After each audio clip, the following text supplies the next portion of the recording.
नमस्कार दोस्तों, stock market studies में फिर से एक बार आपको बहुत-बहुत स्वागत है। तो आज यहाँ पे मैं डिस्कशन करूँगा कुछ इम्पोर्टेंस कंपनी के अपडेट और डिटेल्स के बारे में और साथ ही साथ टेक्निकली चार्ट पैटर्न्स के बारे में भी डिस्कशन करूँगा। कोई भी कंपनी के ऊपर अगर स्विंग ट्रेडिंग्स बन रहा है और शॉर्ट टर्म ट्रेडिंग्स बन रहा है, वो मैं आपके साथ शेयर करूँगा। तो ये सारे वीडियो एजुकेशन पर्पस में होगा, कोई भी बाय एंड सेल का रिकमेंडेशन नहीं है मेरे तरफ से। आप किसी कंपनी के ऊपर बाय सेल कर रहे हैं तो आपके रिस्क के हिसाब से ज़रूर करिए। तो चलो देख लेते हैं आज के स्टॉक के डिटेल्स के बारे में। सबसे पहले मैं बात करूंगा तेजस नेटवर्क के बारे में।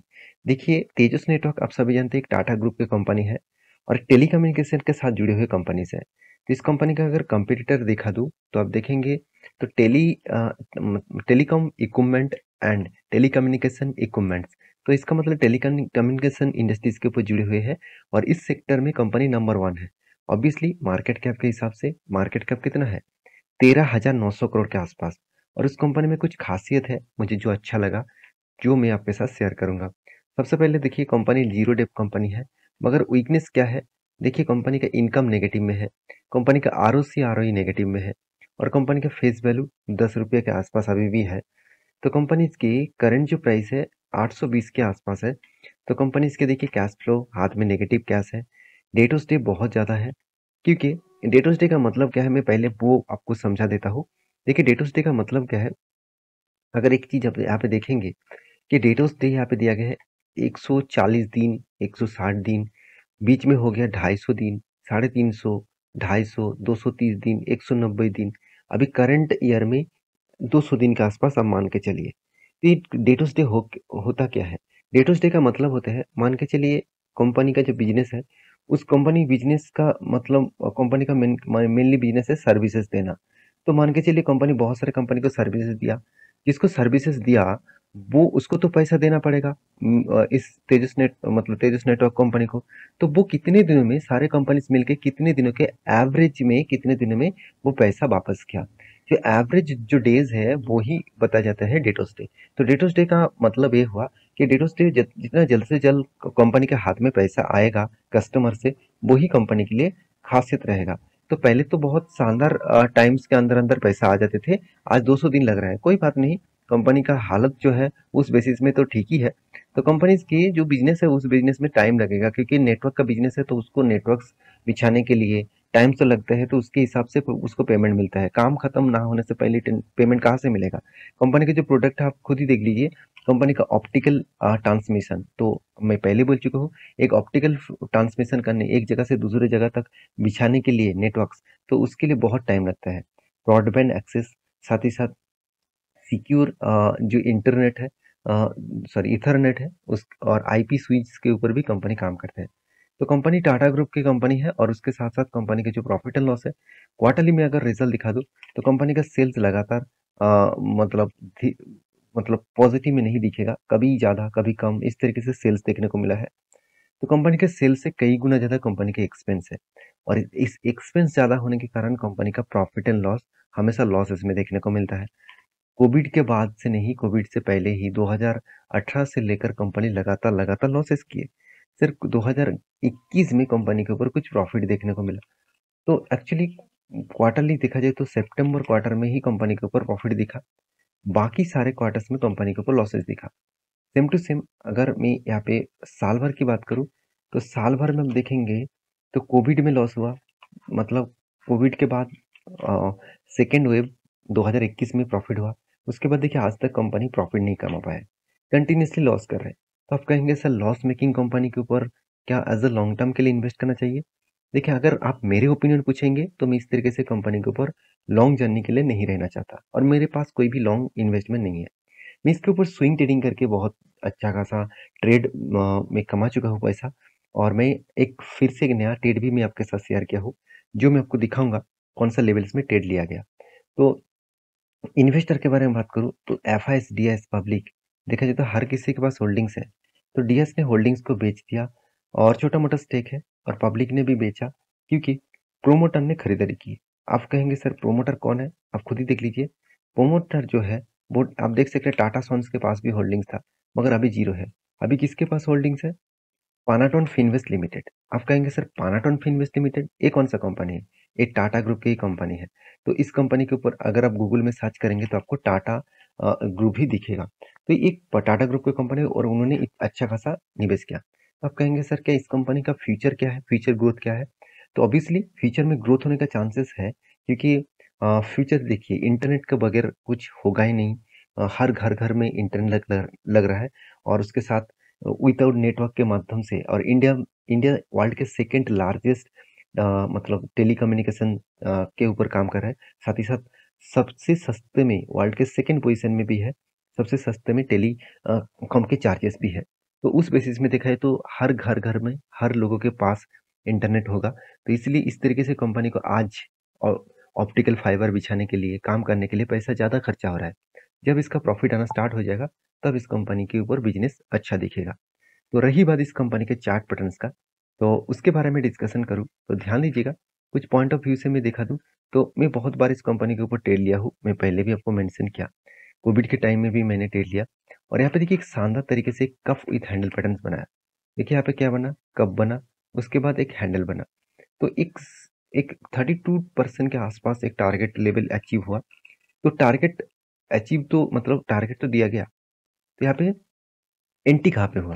देखिए एंटी मैं बार-बार बोलता हूँ, जो कप विद हैंडल पैटर्न्स बनते हैं, उसके बाद कोई ब्रेकआउट कैंडल चाहिए और उसको कन्फर्मेशन करने के लिए उसके ऊपर कोई ग्रीन कैंडल चाहिए। तो यहाँ पे कन्फर्मेशन भी हो गया। तो आप कहेंगे सर क्या आपने इसमें एंट्री लिया? बिल्कुल नहीं। देखिए मैं बहुत बार बोल चुका हूँ, जब कोई ब्रेकआउट लेवल बहुत बड़ा सा एक कैंडल होता है, तो अगर उसके ऊपर कोई ब्रेकआउट होता है, तो मैं एंट्री नहीं लेता।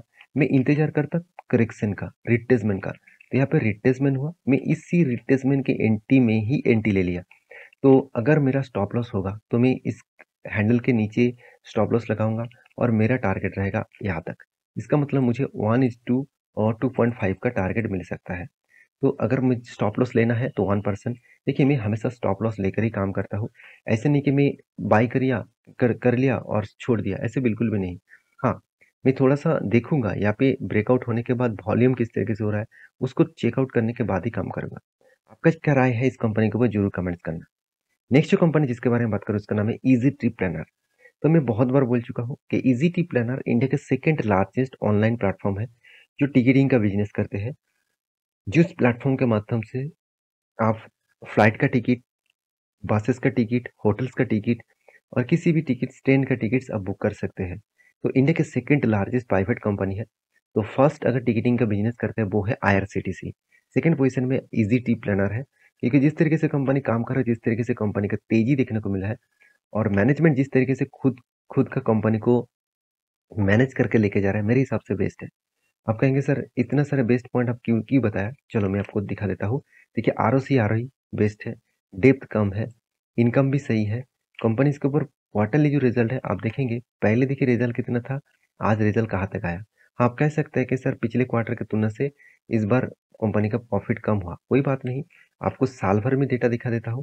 देखिए साल भर में आपको सेल्स में बी एक बीच में मतलब 2015 में 1000 करोड़ तक पहुँच गया था कंपनी का सेल्स। तो आपको लग रहा होगा सर अभी तो सिर्फ 450 करोड़ है। 450 करोड़ भी नहीं है, तो 1000 करोड़ से डायरेक्ट 450 हो गया, तो कंपनी तो खराब हो गया ना? बिल्कुल भी नहीं, क्योंकि उस टाइम इतना सेल्स था, उतना उससे भी ज़्यादा कंपनी के एक्सपेंस था। तो सब कुछ मिटाने के बाद अल्टीमेटली हाथ में ना के बराबर प्रॉफिट आते थे। 1 करोड़, 2 करोड़, 3 करोड़, 4 करोड़, इस तरीके से प्रॉफिट देखने को मिलता था। आज कितना? आज सेल्स कम है, मगर उससे कई गुना ज़्यादा कंपनी का एक्सपेंस कम है। 50% से भी कम कंपनी के एक्सपेंस है। तो इसी के चलते कंपनी के ऊपर अभी अच्छा खासा प्रॉफिट रेशियो देखने को मिलता है।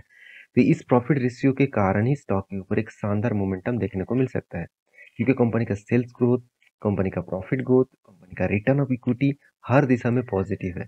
जब हर कोई दिशा पॉजिटिव होता है, तब उस कंपनी के ऊपर जरूर आपको स्टडी करके कुछ काम करना चाहिए। देखिए काम करेंगे कि नहीं करेंगे वो आपकी राय है। मेरा काम है आपको सारे पॉइंट्स दिखाना। रिज़र्व के बारे में बात करूँ तो कंपनी के रिज़र्व लगातार बढ़ते जा रहे हैं। उस हिसाब से बोरिंग्स भी बढ़ रहा है। तो मेरे हिसाब से रिज़र्व और बोरिंग्स दोनों के बारे में बात करूँ तो दोनों ही अच्छा खासा लेवल्स देखने को मिला। बोरिंग्स थोड़ा-सा इंक्रीज़ हुआ मगर रिज़र्व से बहुत कम है। फिक्स एसेट भी बढ़ा और उसके साथ-साथ आप एक चीज़ और भी नोटिस करेंगे, कंपनी के ऊपर कैश फ्लो भी ठीक-ठाक है। सर इस बार कंपनी के ऊपर हाथ में पैसा नहीं आया। इन्वेस्टर के बारे में बात करूँ देखिए, प्रोमोटर एफआईएस और पब्लिक हर किसी के पास होल्डिंग्स है, छोटा मोटा होल्डिंग्स है एफआईएस और डीएस के पास। और रही बात कंपनीज के चार्ट पैटर्न्स का, तो मैं पहले भी मेंशन किया था, दो रेंज में आपको बताया था। पहले जो रेंज है एक कंपनी के लिए एक स्ट्रॉन्ग सपोर्ट है, और यहाँ पे भी एक स्ट्रॉन्ग सपोर्ट था। इस सपोर्ट को तो तोड़ा क्योंकि कंटिन्यूसली एक मतलब एक प्राइस एक्शन बनाया और कंटिन्यूसली एक सेलिंग साइड में देखने को मिला। इस रेजिस्टेंस को वो बार बार रिटेस्ट किया, उसको ब्रेक करने का कोशिश किया। मैं आपको बहुत बार बोल चुका हूँ, ये लेवल जो क्रिएट हो रहा है ट्रायंगल का, इस ट्रायंगल पैटर्न को अगर अगर यहाँ पे ब्रेकआउट करे और उसके बाद रिट्रेसमेंट करके कोई ब्रेकआउट दे, तो मेरे हिसाब से एक बिग अपॉर्चुनिटी मिलेगा और मैं टारगेट यहाँ तक जरूर लूंगा, जरूर यहाँ तक टारगेट रखूंगा। तो मैं फिलहाल के लिए इंतजार कर रहा हूँ, कोई भी लेवल्स नहीं बना। लेवल्स जब बनेंगे तो मैं आपके साथ जरूर शेयर करूंगा। और हाँ, आपको मैं टेलीग्राम में भी शेयर करूंगा, टेलीग्राम में जाकर ज्वाइन कर सकते हैं, जहाँ पे आपको मैं as a information education purpose में देता हूँ, जो आपको सीखने को मौका मिले, जानने को मौका मिले। कोई भी ट्रेडिंग के लिए, कोई भी बाई सेल के लिए कोई भी रिकमेंडेशन नहीं है। तो नेक्स्ट जो कंपनी जिसके बारे में बात करूँ उसका नाम है क्लीन साइंस एंड टेक्नोलॉजी। देखिए क्लीन साइंस एंड टेक्नोलॉजीज आज देखा जाए तो जितने सारे केमिकल सेक्टर कंपनीज है, उसका हालत बुरी तरीके से खराब हो चुका है, क्योंकि रॉ मटेरियल्स का प्राइस बढ़ जाना और उसके साथ मार्केट में डिमांड कम हो जाना केमिकल्स का, तो ये सारे फैक्टर्स कंपनी के ऊपर प्रेशर बना। और सबसे बड़ी बात है, मैं बार बार बोलता हूँ, केमिकल्स में बहुत अलग अलग कैटेगरीज केमिकल्स होते हैं। सबसे ज्यादा अगर डिमांड कम हुआ वो है स्पेशलिटी केमिकल्स के ऊपर, और इस कंपनी भी देखिए स्पेशलिटी केमिकल्स के ऊपर ही काम करते हैं। आप ध्यान से देखेंगे तो इसका मैन्युफैक्चरिंग क्या है, आप देखेंगे तो स्पेशलिटी केमिकल्स। तो स्पेशलिटी केमिकल्स जो जो कंपनी बेच रहे हैं, साथ ही साथ फार्मास्यूटिकल्स जो केमिकल्स है उसके ऊपर भी जो जो कंपनी काम कर रहे हैं, उसके ऊपर लगातार लगातार प्रेशर बनते रहे। तो फिर भी इतना प्रेशर के बाद भी देखिए कंपनी का आरओसी बेस्ट है, इनकम भी हो रहा है, डेप भी जीरो है, हाथ में कैश भी है, सब कुछ ठीक है। मेरे हिसाब से कंपनी का क्वार्टरली जो रिजल्ट है वो भी देखिए, कंपनी का सेल्स देखिए कितना कम हो गया। यही कारण है कि एक मार्केट में डिमांड कम होगा तो सेल्स तो कम होगा ही। तो सेल्स कम हुआ तो कंपनी का प्रॉफिट मार्जिन कितना आया वो देख लीजिए। ऐसे नहीं कि सेल्स कम होने के बाद कंपनी का प्रॉफिट कम हो गया, कंपनी का प्रॉफिट भी ठीक ठाक देखने को मिला। तो ओवरऑल कंपनी का मैनेजमेंट टीम बहुत स्ट्रांग है, वो खुद का मैनेजमेंट को मतलब एक अच्छी तरीके से मेंटेन्स करते हैं। देखिए कंपनी इतना छोटा है, 14,000 करोड़, एक स्मॉल कैप टाइप कंपनी है। तो इतनी छोटे कंपनी के ऊपर एज ए मैनेजमेंट, इस छोटे कंपनी के ऊपर भी इतने सारे चीज मैनेज कर रहे हैं। Sales growth, profit growth, return of equity, सारे चीज अगर पॉजिटिव में है तो उसमें डरने का कोई बात नहीं है।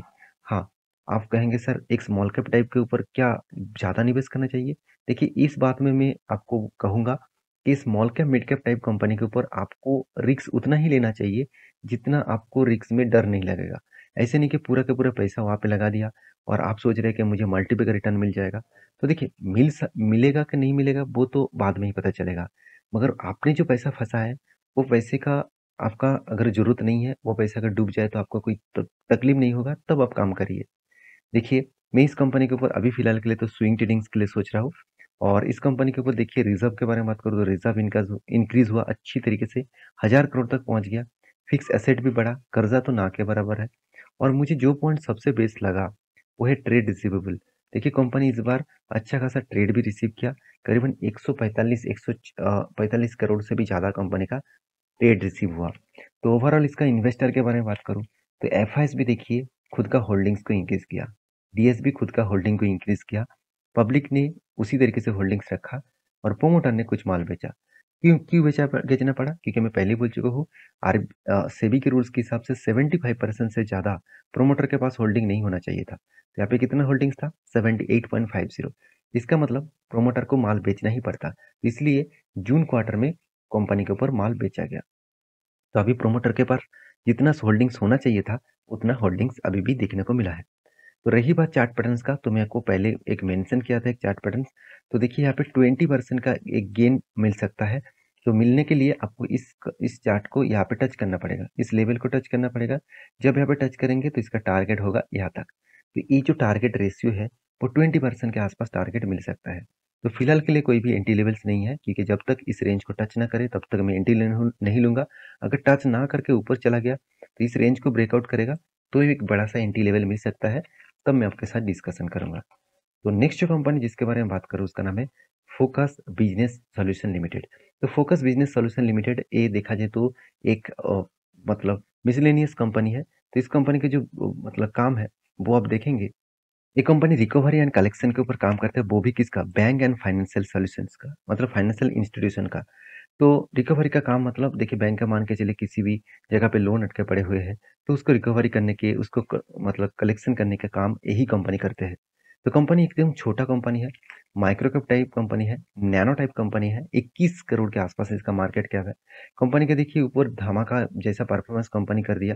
कंपनी के पास 27 रुपीज़ का प्राइस था, आज बन चुके हैं 100 रुपीज़ के आसपास। तो 100 रुपीज़ के ऊपर भी क्या था, 27 से 100 रुपीज़ मतलब अराउंड थ्री टाइम्स, 3 गुना आपका फंड कर चुके हैं। और इसीलिए शायद बोर्ड ने एक बहुत बड़ा अनाउंसमेंट किया बोनस का। तो बोनस कितना अनाउंसमेंट किया, 4:5 का। देखिए बोनस क्यों इश्यू किया जाता है मैं पहले बता दूं। देखिए सबसे ज्यादा एक चीज आप देखेंगे, 4:5 में बता दूं, हर 5 शेयर में आपको 4 शेयर मिलने वाले हैं। और कब का मिलेगा, 23 अगस्त में। और एक चीज मैं आपको बता दूं, आप कहेंगे सर बोनस क्यों इश्यू किया जाता है जब कंपनी इतना अच्छा खासा भाग रहा है। देखिए उसके पीछे कारण है खुद का प्रोमोटर। तो प्रोमोटर के पास कितना, 71% होल्डिंग्स है और बाकी पब्लिक के पास है। तो जब शेयर भाग रहा है, मतलब भाग कैसे रहा है मुझे पता नहीं, भगाया जा रहा है कि ऑपरेटर इसको ऑपरेट करे वो अलग बात है। तो जब शेयर भागा तो इतने हाई प्राइस में प्रोमोटर को तो माल बेचना है, तो प्रोमोटर तो माल में नहीं बेचेंगे, तो वो क्या कर दिया, बोनस लेके आ गया। तो बोनस में क्या होगा, इसका शेयर परसेंटेज बढ़ जाएगा, इसका शेयर क्वांटिटी बढ़ जाएगा, तो इसका ही डायरेक्टली फायदा होगा। इसी के कारण वजह से कंपनी बोनस लेके आते हैं। तो जब ऑपरेटर और प्रोमोटर दोनों ही मिल के काम कर रहे हैं, तो पब्लिक का तो बैंड बजने वाला है।